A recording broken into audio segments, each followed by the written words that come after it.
So if you look at those three things, just to recap, you talk about areas of importance, so product, distribution, and purpose. Yeah. So those are effectively the three things you're bundling into the more your current kind of passion project at Zopeful.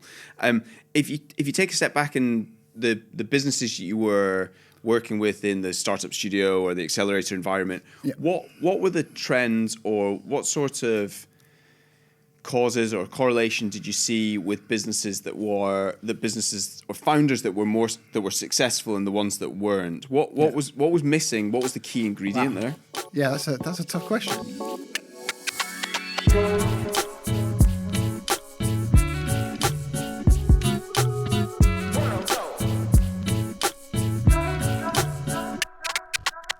So welcome to Seed to Success, Adam. Today we've got Adam Oskwarek, founder from Zopeful Climate in the studio. Yeah. Looking forward to hearing some of Adam's lessons from previous ventures and what he's adopted and learned and implementing in his latest venture. So Adam, welcome to the show. Thanks so much, Alastair. Thanks for inviting me. Excited to be here. As Alastair said, I'm founder of Zopeful Climate, and we are, as you wouldn't be surprised to hear, a climate tech company working on the demand side for carbon removal.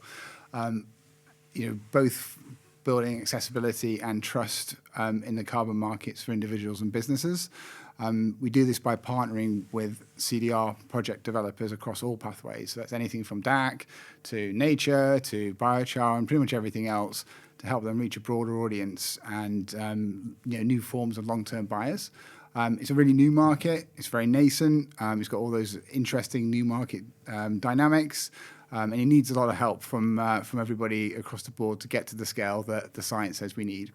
So coupled to that, we're passionately advocating for steeper decarbonisation in line with the science, and basically helping businesses and individuals figure out what that looks like for them, and building tools and resources for them to kind of go on that journey as well.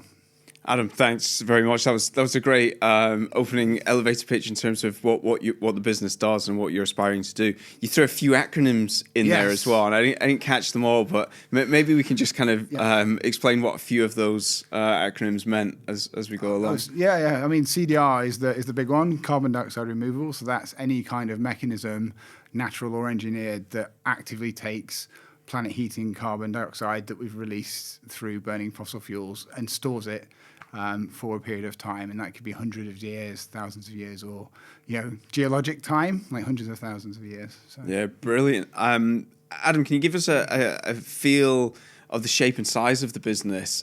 Any proxy that you're comfortable with, whether it's revenue, people, how long you've been going, give us a feel for that.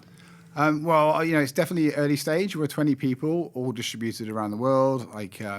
The furthest east we have, mainly focused on Europe and North America. The furthest east we have is somebody in Hungary. And then the furthest west we go is obviously the West Coast. We've got some people on the West Coast. 20 people, small but mighty, trying to sort of punch above our weight, I think, in this new and emerging space.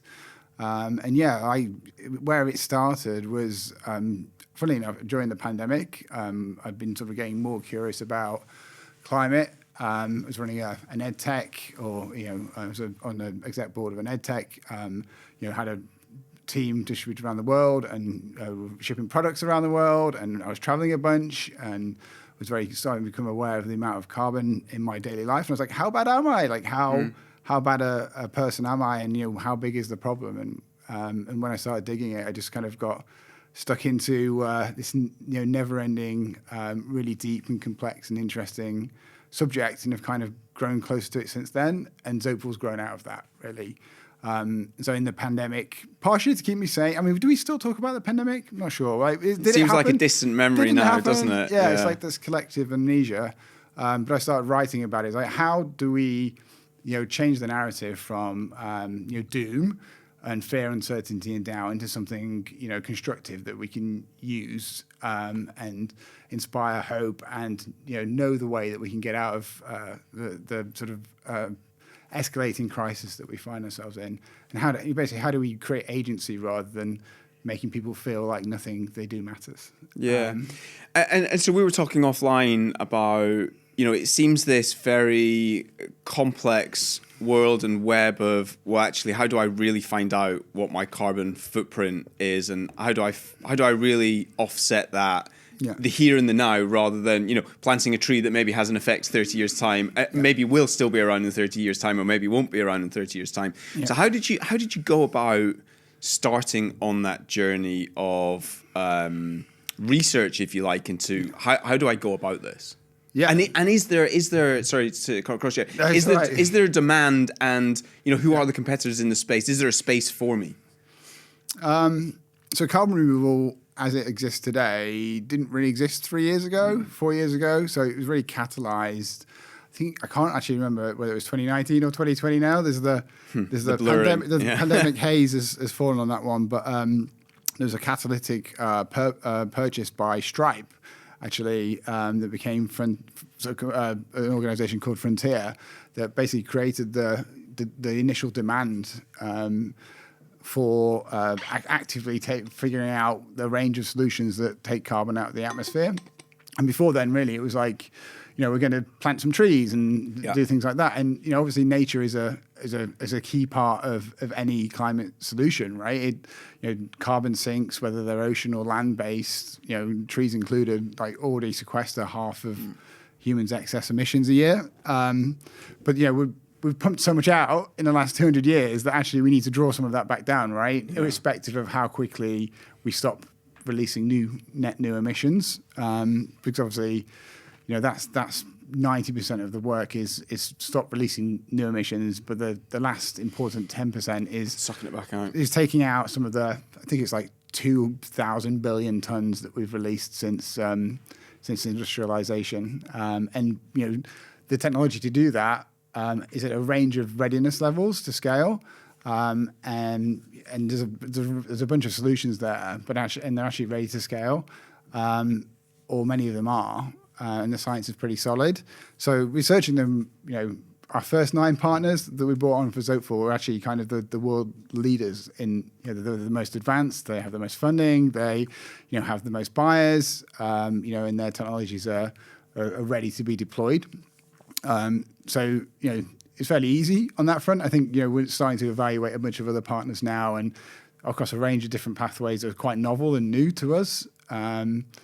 It's you've got to take each one and look at it, how it fits in the puzzle, and how, so the big goal, the big scary goal, and why I kind of got obsessed with it is, decarbonizing stuff looks like very much a deployment and finance challenge. We know how to build renewables. We know that they're cheaper than fossil fuels. We know how to do that, right? We know that we need to reduce building carbon and things like that, and agricultural carbon. But actually, that's really a deployment challenge. But whereas like removal is really a scaling challenge, right? The market doesn't really exist right now, and it's all kind of voluntary. But we kind of need to create it, because without it, we never actually ever reach net zero, right?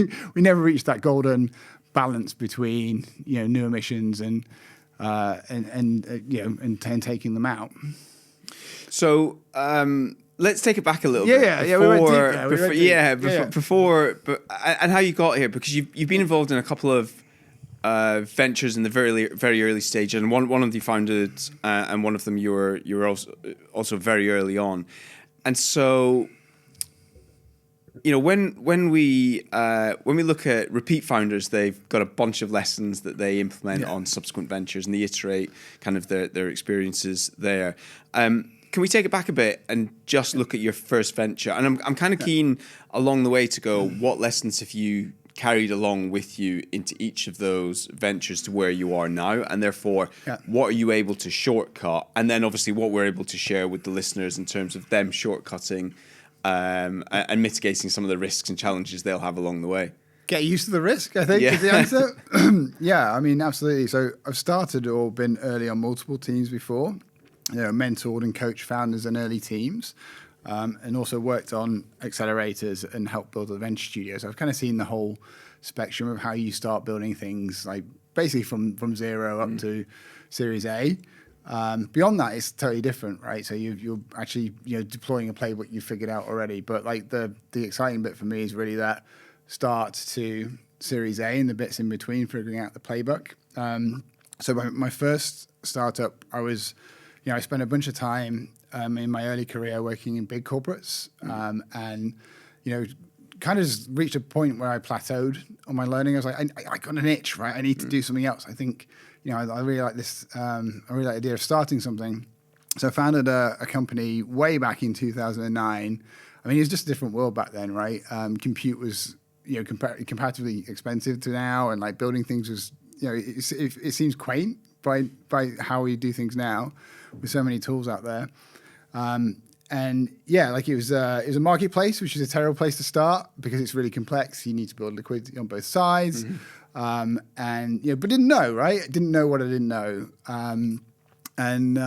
Built a team, small team, cross-functional team, across, development, design. I was running product and marketing and ops, and stuff. And then, did that for a few years and, unfortunately it didn't work out. It did not work out. It kind of got to the point where we're going to need to raise some money to kind of build the next iteration of this thing. So we had some traction, thousands of users, mainly in Europe, mainly in the UK and the US. And I was like trying to, think about what the future was and tell that story to raise. And then I sort of had that moment where I was like, do I still believe this? Like, is this what I want to carry on doing after like 2-ish years of kind of digging on it? And it was still an interesting problem, but it didn't feel like something that was going to occupy me and keep me entertained for 7 to 10 years down the line. So yeah. It's interesting that we had Andrew Jordan on the podcast a few episodes ago, and he very much talked about how passionate was he on the problem, and he wasn't. And ultimately, that business wasn't as successful as he wanted it to be, and they effectively sold it off, and he moved on. But it was the whole concept there was around, if he was to do it again, it would be on it'd be something that he's a lot more passionate about to have that wake up and jump out of bed for it.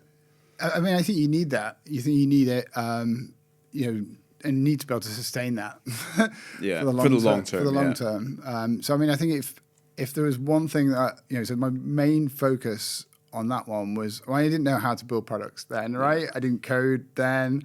Like, I didn't know how to work with there's the first team I'd assembled. So, I think the thing I was focused on there very much was like product, like how do we build the product, like the mechanics of it, but not actually any of the sort of bigger stuff, right? It was very, on the ground. And I think as I've, so after that, I ended up helping teams kind of do that. Different teams across like SaaS and fintech and a bunch of others that I can't really remember, e-commerce. And then the more you sort of do that, the sort of the thing that kind of kept coming up was like one of the biggest sticking points is distribution. So then that kind of came, how do we get the net message out there, right? How do we tell the story? How do we reach people and our target audience, whether they're B2B or B2C? Or some mix of the two things. And so the next one I was like very early on and on the founding team was an edtech, and I was really focused on distribution and growth and like how do we get the flywheels moving and how do we sort of extend our runway, and when we raise, how do we make that money go further because we're topping it up every month. Because those things mean like you can hire more people, you can do more things, and you can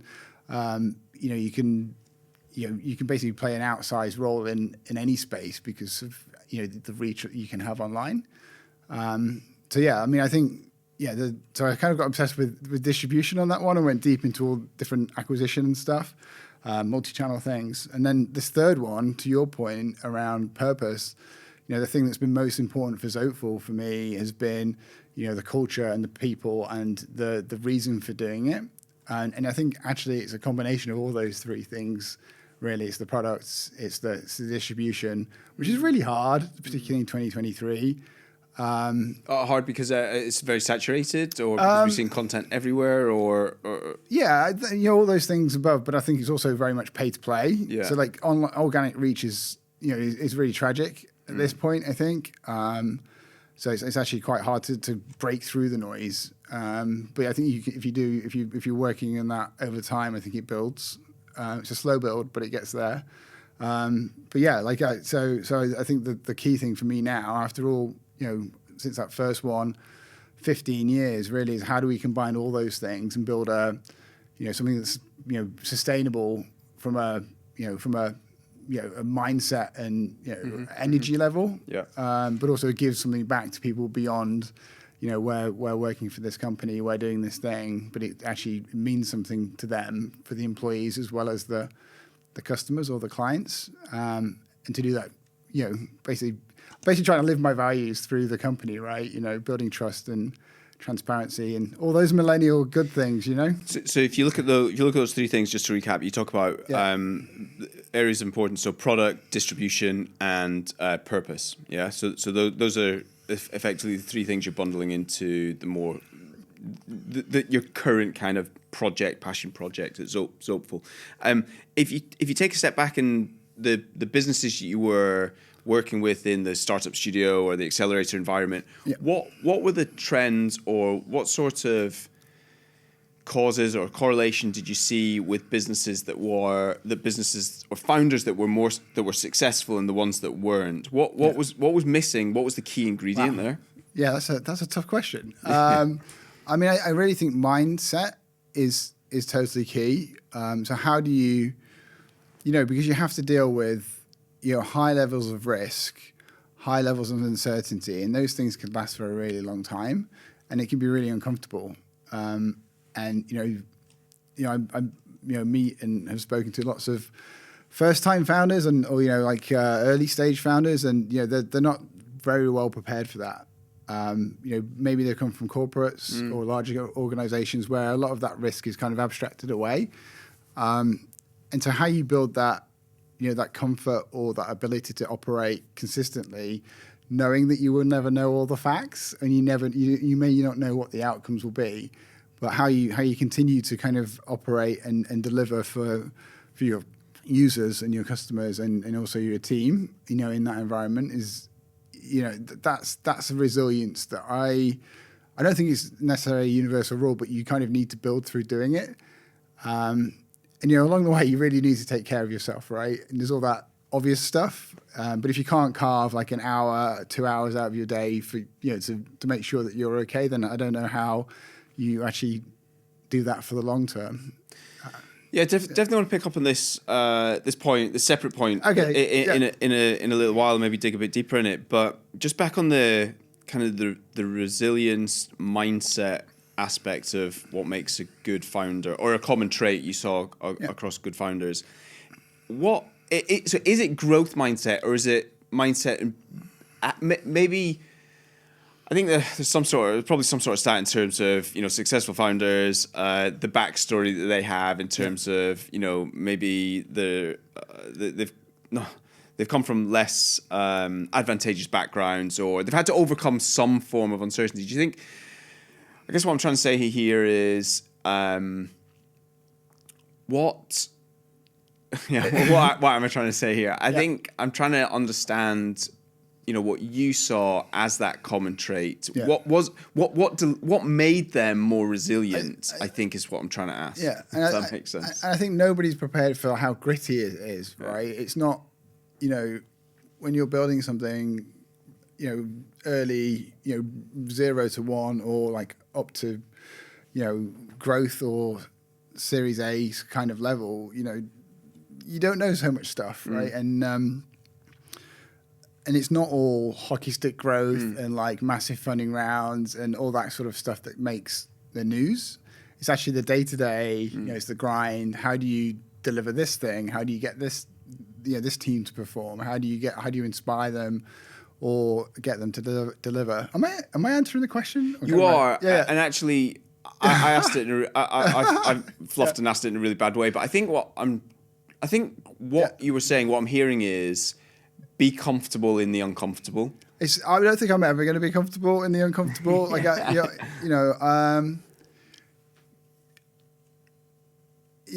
think it's really having a stable base. Like I believe in what we're doing, and knowing that the iteration is not forever, and you never know when the corner's going to turn. And if you have that kind of approach, and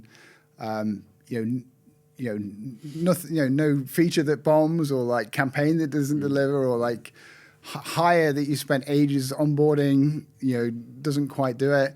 All of those things that, they just look like bumps in the road, on the long walk, the long, slow walk to, and I was going to put you on the point, like, what does success look like? Because like, what is success, right? If you, I think if you look at what gets the column inches, it's like raises and like exits and stuff like that. But, if you can sustain, and build a company over the long term, whether you raise or not, or whether you take a different track to that, and maybe bootstrap or like self-fund, or like try and do it from through generating revenue and building a different kind of capital stack. Success isn't one thing. And yeah, I mean, I joke with my friends that I probably failed more than anybody that I know. But actually that learning has been what's made me comfortable with the uncomfortableness, right? Because I know that those things aren't final. Yeah. And I think probably what you're also describing is having some sort of stability, some sort of foundation that supports you in there's big highs and there's big lows, but like having a foundation there that supports you, whatever that foundation is, whether it's mental resilience, whether it's a support network, whether it's experience from previous ventures, it's having a foundation to kind of, help you get through those tough times. And patient friends and family. Yeah.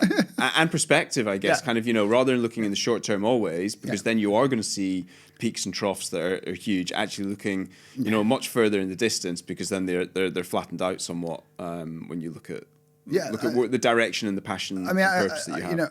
I feel like one of the key challenges for the Western world is how do we move from being short-termists, to thinking more about, how do we build for the long term? And I think that generally applies to, building new businesses. But I think the challenge is if you're on that, that sort of, that cycle of, raise, burn, you're always just on the next milestone. And it's actually quite hard to see the long term. But if you don't see where that's going in 5 to 10 years, then actually, and you don't believe that that's going to happen, then it's going to be really hard to sustain that cycle. Don't know.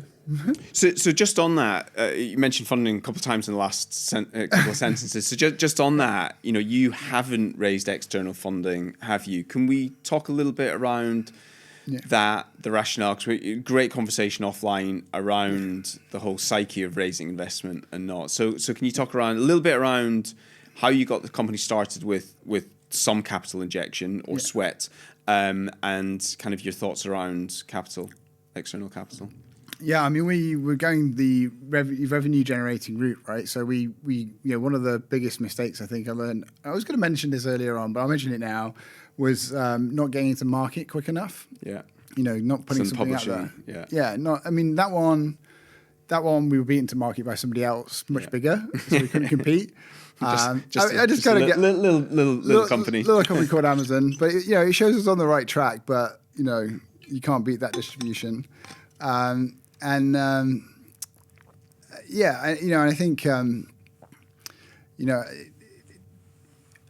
having been in companies where we've been on that sort of venture funding route, reaching the milestone, being able to raise again and stuff like that.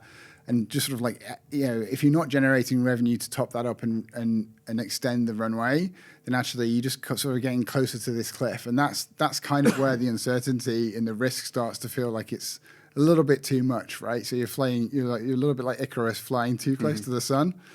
If you're 3 months from missing payroll, or nobody wants to be in that place, right? Nobody wants to be in that place. So I think fairly early on, I realized that, you have to,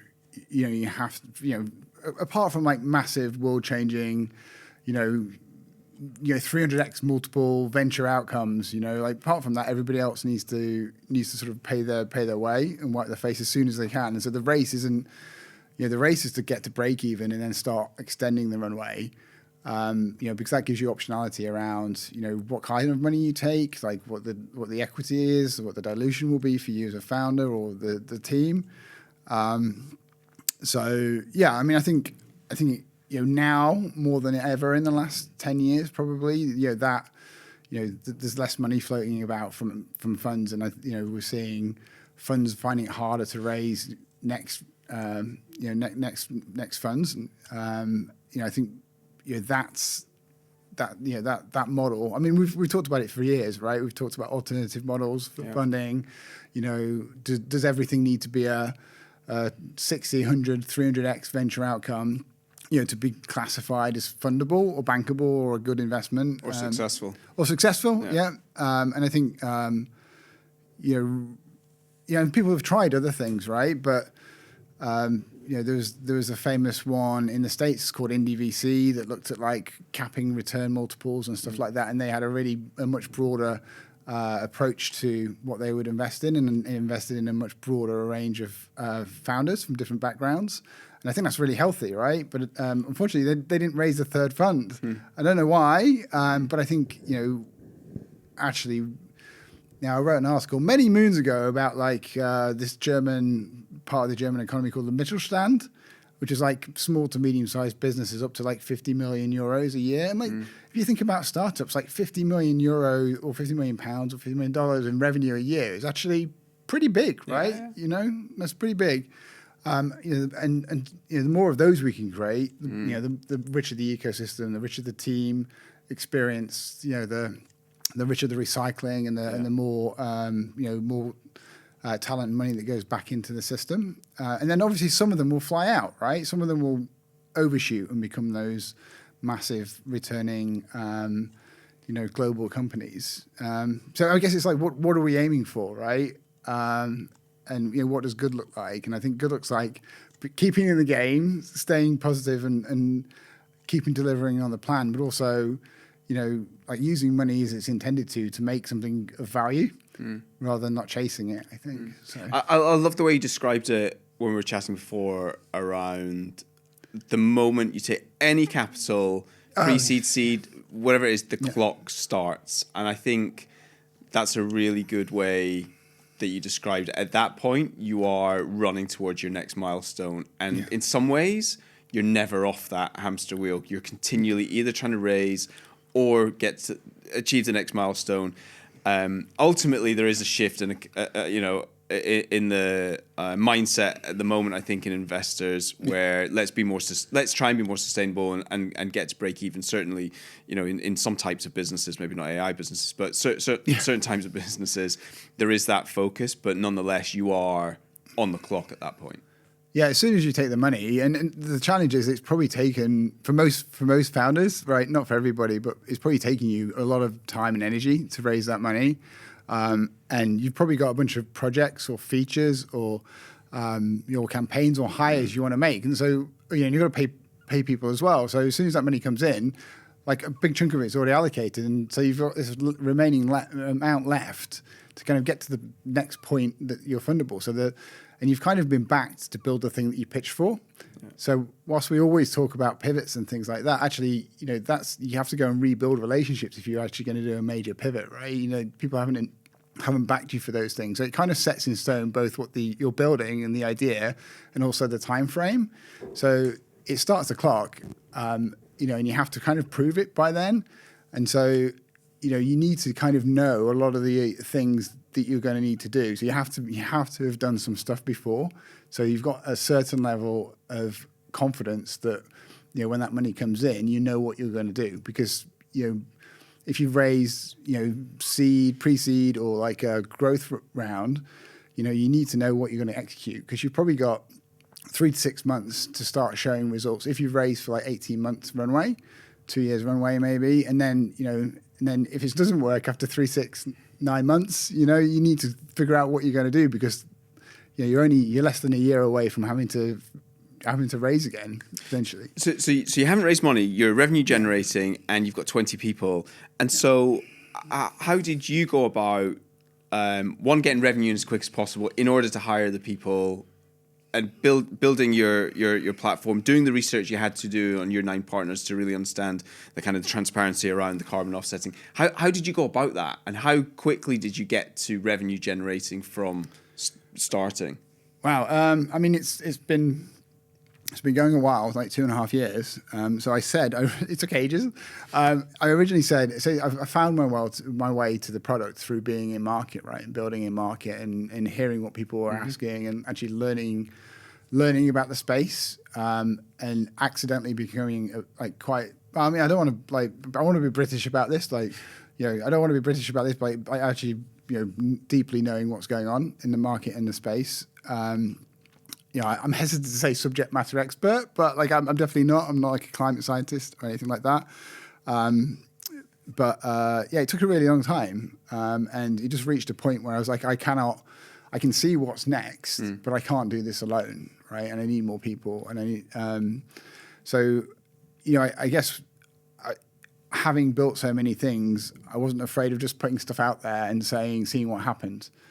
So building sites, getting, building, versions of the early versions of products and getting feedback, and talking to, potential end users and trying to figure out, is there more demand from this group, or, is this more, consumers or B2B, which is feeling easiest to reach, but also most able to contribute something, right?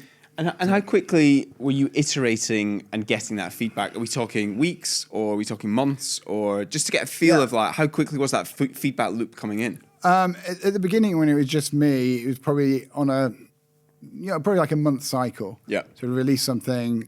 I mean, we say we. It's a royal we on that one. I was releasing something, and then just gathering. Small samples of feedback, and you don't need that much to kind of know if you're directionally right. It's not necessarily statistically valid at that point. You're not getting 20,000 hits. You're getting qualitative over quantitative. But that kind of iterated, and then actually felt like I caught a wave a little bit with the sort of rise of carbon removal, and it having the dynamics of new markets, and me being really comfortable in having that. Market making, articulating that value. And then, I guess now we're probably running, we've got 2 UX researchers that are helping me out. And we're probably running 8-week cycles where we sort of release something, and then, we release at 80%, right? That's kind of my rule, is that we never wait for perfect. Yeah. And both of what you described there, the kind of iterate quick and learn, speak to users, end users, who's the actual market here, getting that product market fit, and getting it to 80% right.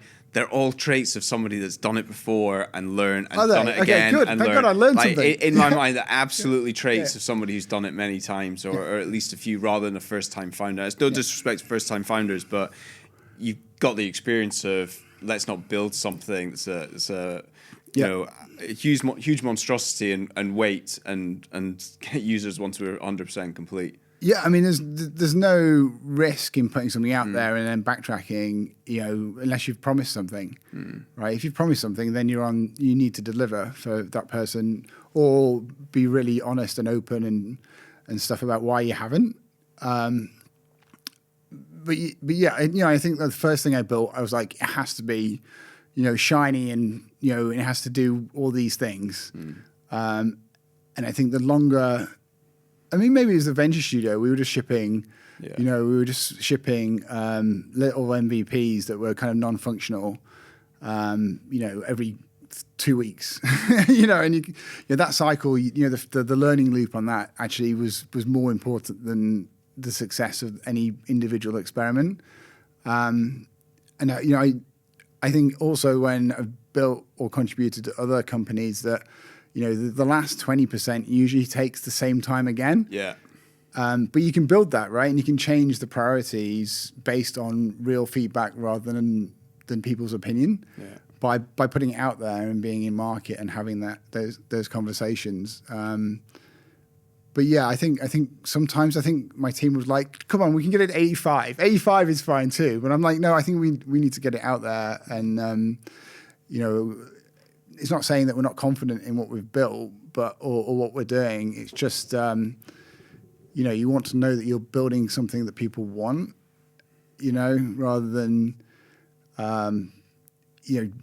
building on a house of cards that's based on assumption. There's a lot of lean startup stuff here from the old days. But what does success look like for you? I mean, you're 2.5 years in. 20 people, bootstrapped, revenue generating. What does success look like for you? I mean, it's a bit different on this one than like other ones that actually, because it's kind of very purpose and personal rather than like how do we build a new tech product, or a new fintech or a new whatever. So my personal obsession is, obviously like climate change is a big complexity problem. It's also like a values, behavior, technological like challenge as well, and all those things are massive opportunities. Like we are like talking about through decarbonizing the world in the next 30 years. We're talking about reinventing the whole economy, and like that's incredible. Who wouldn't want to be a part of that? But on the other side of the coin is like actually increasing climate risk and all the downsides, and obviously escalating extreme events, and something that people don't really realize in the science and in the models is that when people talk between 1.5 degrees increases and 2, like it doesn't sound like much, right? But every increment of warming isn't linear, right? It's potentially exponential, so it's a multiple of a frequency of extreme event. So like that's like the real motivator to kind of keep going. And my personal obsession is like, how do we go in the next? Because to hit our goals, we have to, not just our goals, but like the entire goal of like tackling climate change, we have to reduce annual carbon emissions by 45% between now and 2030. So how do we get people? It's a huge number, isn't it? It's huge. Yeah. It's like something like 25 billion tons a year. We just need to chop and stop releasing. So a huge driver of it is, how do we get people to be engaged and to care about it and to feel like they have ownership and agency over these really big problems. And so the way I see it is, maybe I've worked in tech for too long, but everything looks like a bell curve, and we're at the really early adopter stage in people's mindset, and understanding what the answers to it are, and actually feeling like they have some kind of ownership over the problem, because they do. But it's just we've kind of been told that we don't for so long. So how do we go from like the 0.2% of the population? I've made that up, by the way. Climate scientists, even less, climate activists. Me, just me. Hi, and like all people in all the people I've met in carbon removal that are kind of like really trying to like push the technology forward. How do you go from that to just a few percent? Right, it's 3 or 4% of the population being engaged, and that is there's really good data and some reports that as soon as you get to like 3-4%, you sort of escalate from that point, right? You sort of go straight up that curve, and so that's kind of can we this tiny UK based remote global by design climate company have an impact in that in some way, like doesn't have to be big, but can we help with that? That's kind of what success would feel. I love the passion. I feel the passion. Hopefully listeners can feel the passion coming through in your voice as well. From your passion to one of my passions, which is metrics and data. What sort of metrics are you tracking in the business? We're pretty soft on metrics right now because we're early stage. So that's a good point. As an early stage business, when you aren't tracking, say, MRR growth or compound annual growth or those customer acquisition costs, or those types of things, what are your metrics, maybe your lead indicators that you're tracking rather than kind of the hardcore fast ones? Yeah, I mean, so we sort of do two things. I didn't mention it so far. So we do, I guess I mentioned at the beginning, we do these online learning courses that are sort of easy to read. And help people understand climate science and what they can do in a practical way in like 10 minutes or less. So we sort of track like our reach there, right? How many people are we reaching with these things? Because that's about hearts and minds and also communicating complex subjects in an accessible way. So we track like the countries and like the volume of people there. So we've reached 70 countries now, but we're like mainly focused on Europe and the North America because of one, because of historical emissions, but also we kind of that's the markets that we know best. So that's an awareness. That's top of the funnel awareness stuff. And also helping people understand what the worldview is. That that we think that it's exciting and we can be hopeful, and there's lots of things we can make progress on. And we can also know at the same time that it's really complex, and it's a big challenge, but we can overcome it. So other things are like LTV. We look at LTV, MRR, monthly recurring revenue, and like pretty high level stuff right now. We're not going much deeper than that. Churn. But I think we have really low churn from our users, because it's again a purpose from them, isn't it? So they're way more engaged. And actually, if you're a small business or not to be pitchy here, but if you're a small business or an individual, you cannot buy the things. You cannot buy carbon removal easily. If you're a big company, it's a bit different. But I think for everybody else, it's still quite hard. And just very conscious of your time. So lastly, I think you've got a plethora of experience across the different ventures you've been involved in. What would be if you'd distill it down to one piece, what would be your one piece of advice to a founder, a co-founder starting out? Be patient. Be patient with yourself, your team. You never know when something ticks. And the things that have gone well and the things that have gone badly, it's very rare that I've been able to guess the inflection point.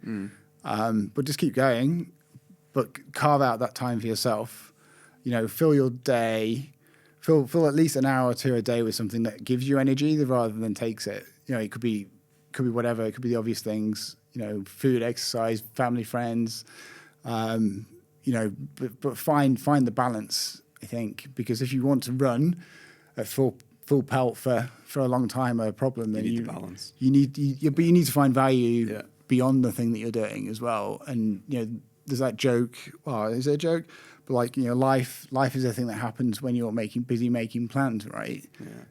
So carve out a time to have a life as well as building something impactful or a company. I love it. And from a practical sense, put it in your calendar. That's one thing I do every day is put my sessions in the calendar so they're blocked out. I literally live hour to hour with blocked out time at this point. I don't know whether it's a good thing. Sometimes it feels a bit oppressive, but actually sometimes then I'm like, Oh, do one thing every day that moves it forward a little bit. Just one thing, and it compounds. What 1 foot forward moves you in the right direction is brilliant. So we had product, we had distribution, we had purpose. So I love the intersection of those three. Adam, thanks so much for doing this. Thanks so much, Alastair. It's been my pleasure. Thank you. Take care.